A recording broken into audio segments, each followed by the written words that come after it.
Yeah, this is our EE128 project. It's called Magnetic Levitation, and we are Philip Tsai, Chen Mingni, and Farhan Terhi.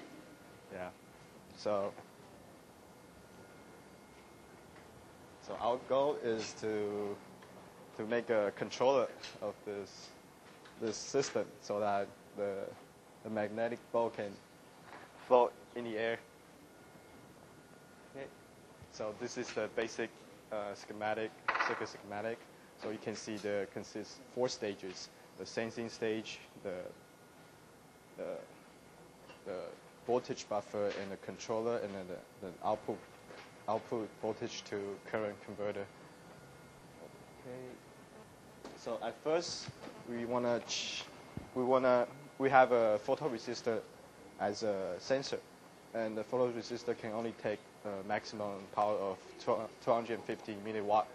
So we have to choose R1 so that the power flow through the photoresistor is less than 250 milliwatt.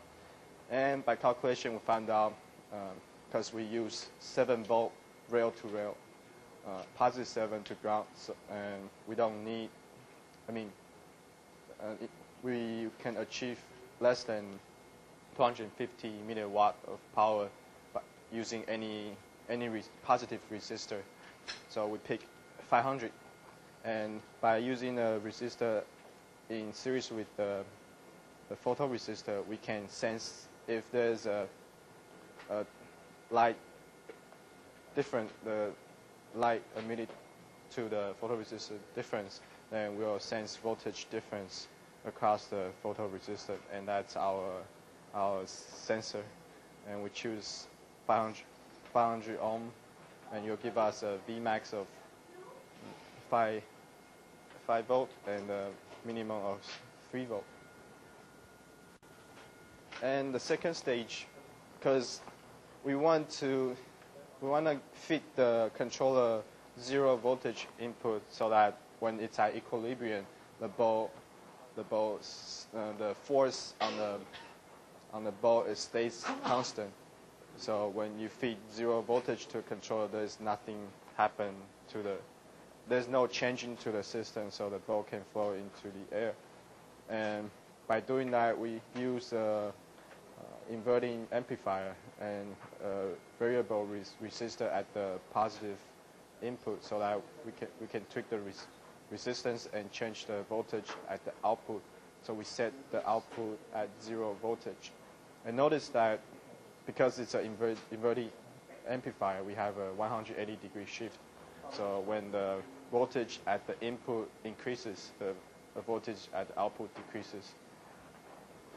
And let's go on to the next stage, which is the controller, which is the main design of this project. And the controller is basically a lead compensator. And we have, as you can see, R2 resistor and a capacitor. And that, if you do the transfer function, you'll give us a pole and a 0, and the 0 is before the pole. So we do some calculation and some measurement to find out that we need a gain of at least 5 to make sure the controller have a pole on the left-hand side. And so we choose gain of 5, which means we have a 2K R1, and we choose R2 to be 200 ohm because we want the pole to be 10 times further away from 0, so that we can have better pole. So the pole can move toward the left-hand plane quickly. And we choose C to be 10 microfarad because it gives us a phase margin of 60 degree. Yeah. And so that's our criteria in designing this controller.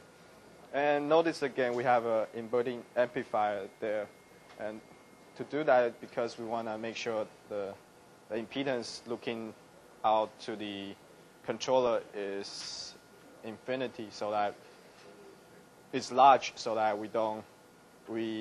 the loading on the controller doesn't affect the behavior of the controller.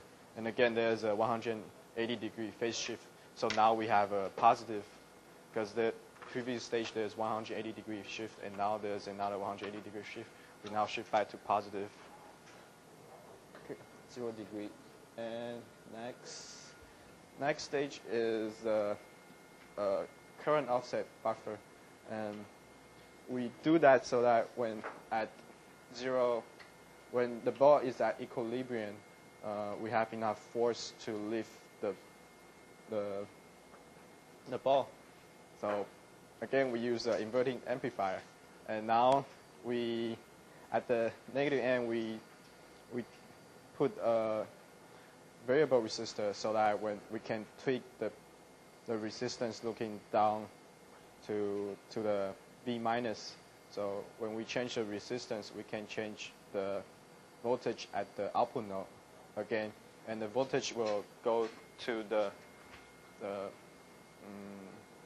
current voltage to current amplifier 1-to-1 ratio, and by experiment we measured we need 2.4 volt to make ball to have enough force to lift the ball at equilibrium, and not too much force, so that the ball doesn't get sucked into the inductor.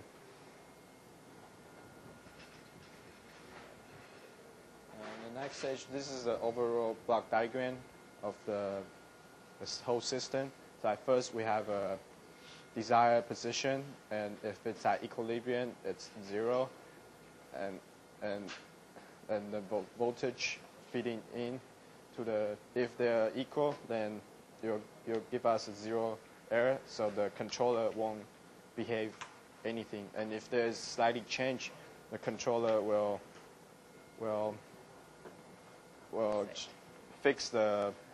try to either increase or decrease the force.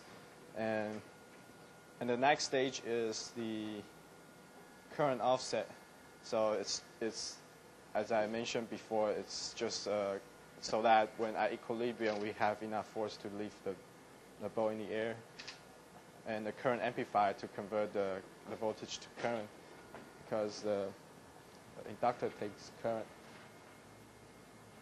And next, and this is a map that we model the system as a linear model, and this is second order system, and we use a state space technique to do the MATLAB. As you can see, by using a gain of 5 and then 0 at 50 hertz and pole at 500 hertz, we were able to move the pole initially at right hand side to the left hand plane, and we have a phase margin of 55 degree. That's close enough to 60 degree. And you can see, if we zoom in closer, the 0 is at the right hand plane now with a gain of about 5. And as a result, we're able to levitate the ball, not just 1, not just 2, but 3, and with some really amazing stuff. And if we tweak the gain of, if we tweak the last stage, which is the initial current, if we increase the current first, we're able to lift a much heavier ball. And as you can see from the picture, we have a big ball on top of a medium ball, on top of a small ball, and that's about 100 grain weight. Yeah.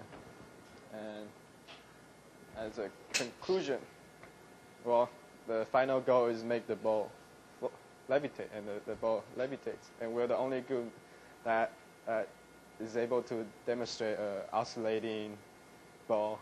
And well, TA warned us not to do that, but we're able to do so, and we almost burned the current dial. So If you're at home, do not try that. And it's a very robust. Let's see the real system now. It's a very robust system.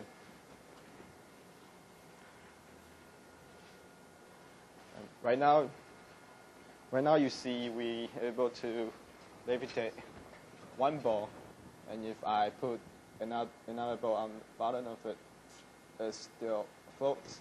That means we have very good phase margin, and a very robust system, so that it's able to, when the ball moves, the force is able to